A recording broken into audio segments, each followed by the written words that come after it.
അസ്സലാമു അലൈക്കും. വെന്ത് ഇതാകണം മക്കളെ, ചൂട് സഹിക്കാൻ വയ്യ, ചൂട് അത്രയ്ക്ക് ചൂടാണ്. പിന്നെ ഞങ്ങൾ വീഡിയോ ഇട്ട് സെക്കൻഡുകൾക്കുള്ളിൽ തന്നെ അമ്മക്ക് ദീർഘായുസ്സും ഈമാനും നേർന്നുകൊണ്ട് ഒരു സഹോദരൻ മക്കളെയും കുടുംബത്തിൻ്റെയൊക്കെ സലാം പറയണമെന്ന് പറഞ്ഞിട്ടൊരു ഇതിട്ടായിരുന്നു, കമൻ്റ് ഇട്ടിട്ടുണ്ടായിരുന്നു. അപ്പോൾ അതിൽ ഭക്ഷണ രീതികൾ എന്തൊക്കെയാണെന്ന് ഒന്നും കൂടി ചോദിക്കാൻ പറഞ്ഞിരുന്നു. അപ്പോൾ ഞാനതൊക്കെ ചോദിച്ച് നോക്കി. അപ്പം ഇമ്മ കൂടുതൽ ആഹാരങ്ങളൊന്നും കഴിക്കില്ല, പാകത്തിലുള്ള ആഹാരം. രാവിലെ ആണെങ്കിൽ 2 ദോശ അല്ലെങ്കിൽ 2 ഇഡ്ഡലി, 2 അപ്പം അങ്ങനെയൊക്കെ കഴിക്കുള്ളൂ. ഉച്ചക്ക് കുറച്ച് ചോറ്. പിന്നെ പ്രധാനമായിട്ടുള്ളൊരു കാര്യം അമ്മക്ക് മരച്ചീനി കിട്ടണം. മരച്ചീനി കിട്ടണം എന്ന് പറഞ്ഞാൽ നിങ്ങൾക്കറിയാലോ, കപ്പയും മീൻകറിയും മീൻ പൊരിച്ചതും ചോറും. അതാണ്. അത് ചോറ് കൂടുതലൊന്നുമില്ല, ചോറ് ഒരു കുറച്ചേ തിന്നുള്ളൂ. അതേ അളവിന് മറ്റേ കപ്പയും തിന്നും, മീൻകറി മീൻ പൊരിച്ചതും അതൊക്കെ ഉണ്ടെങ്കിൽ ഉമ്മാക്ക് ഇഷ്ടം. ഇറച്ചി മീനൊന്നും ഉമ്മാക്ക് വേണ്ട. പിന്നെ മുട്ട കൂട്ടുമെന്ന് ചോദിച്ചിരുന്നു. മുട്ട കൂട്ടും. മുട്ട ഞങ്ങളിവിടെ വന്നിട്ട് ഇപ്പം ഈ മലപ്പുറത്ത് ഉമ്മ ഇറച്ചി തിന്നാത്തതുകൊണ്ട് ഞങ്ങൾ അങ്ങനെ തന്നെയാണ്, മുട്ടക്കറിയാണ് വെച്ച് കൊടുക്കുന്നത്. അപ്പോൾ മുട്ടക്കറി കൂട്ടും.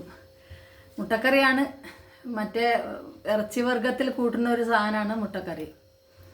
പിന്നെയെന്ന് പറഞ്ഞാൽ ഈ പറഞ്ഞ മാതിരി തന്നെ നല്ലോണം അധ്വാനിച്ചിട്ടുണ്ടാവും. 10 മക്കളല്ലേ. അപ്പോൾ ഈ 10 മക്കളെയും ഭക്ഷണം കൊടുത്ത് അലക്കി കുളിപ്പിച്ച് സ്കൂളിലേക്കും മദ്രസയിലേക്കും പറഞ്ഞേക്കാൻ തന്നെ 3 ആളുണ്ടെങ്കിൽ തികയാത്ത പണിയായിരിക്കാം ഉമ്മാൻ്റെ കാലത്ത് അന്ന് എടുത്തിട്ടുണ്ടാവുക.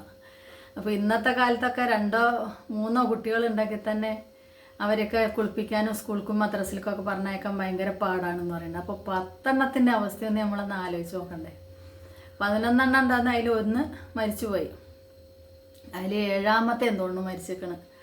7ാമത്തെ മരിച്ചുപോയി. ബാക്കിയുള്ള 10 എണ്ണം ഉണ്ടായിരുന്നു. ഒരാൾ താത്ത മരിച്ചുപോയി, ഇപ്പോൾ 2 കൊല്ലം കഴിഞ്ഞു.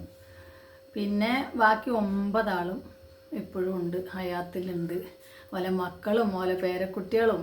പക്ഷെ ഞാനതെല്ലാം പറഞ്ഞു, ഇത്തരം 86 വയസ്സായിട്ടും എൻ്റെ ഉമ്മാക്കൊരു ഷുഗറോ അല്ലെങ്കിൽ BP മറ്റേ ഇതോ ഒന്നുമില്ല. കാരണം എന്താണെന്ന് വെച്ചെങ്കിൽ ഭക്ഷണ രീതി തന്നെ ആവാം. ഒരു ഗുളിക മരുന്നുമില്ല.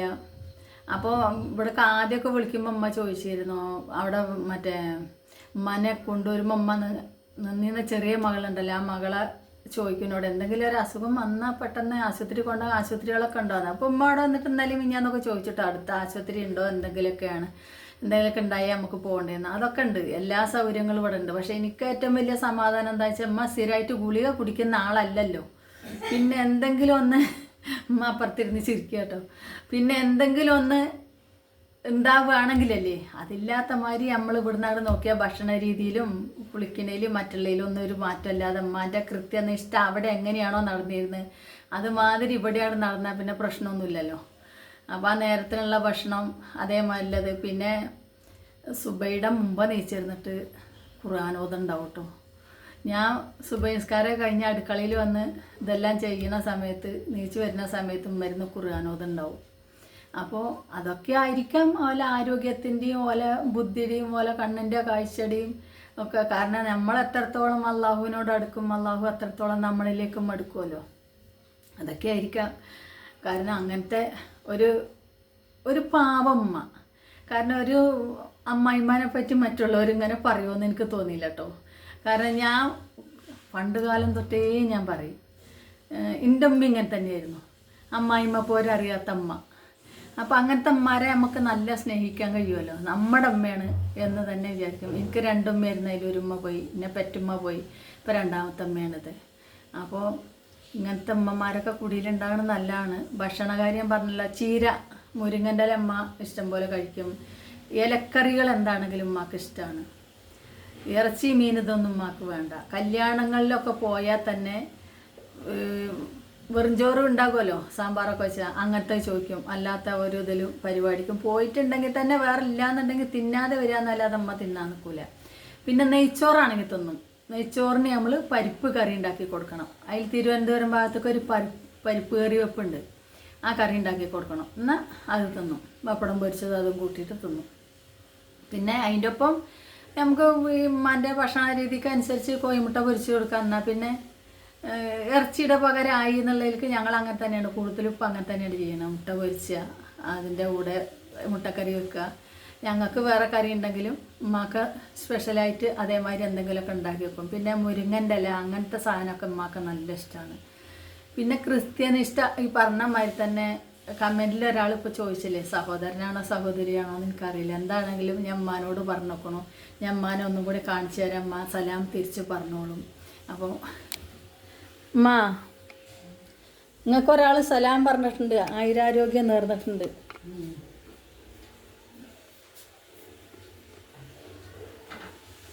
അപ്പോൾ സലാം തിരിച്ചു പറഞ്ഞോളി.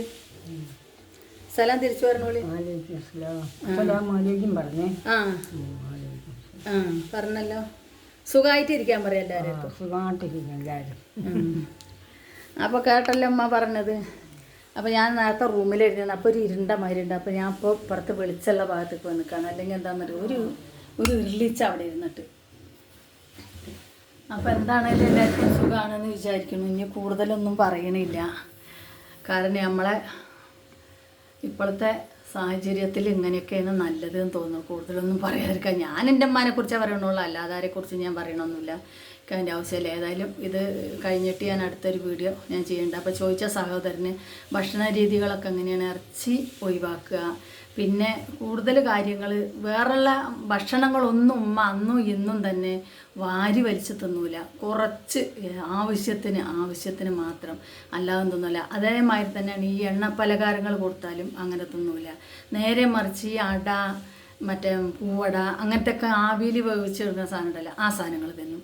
മറ്റുള്ള എണ്ണ പലഹാരങ്ങളോടും ഉമ്മാക്ക് പ്രിയമല്ല. അപ്പോൾ മെയിനായിട്ട് നിങ്ങളൊന്ന് ആലോചിച്ച് നോക്കി, ഇറച്ചിയില്ല, ഒരിറച്ചികളും ഇല്ല. അതന്നെ ഒന്നാമത്തെ പ്ലസ് പോയിൻ്റായി.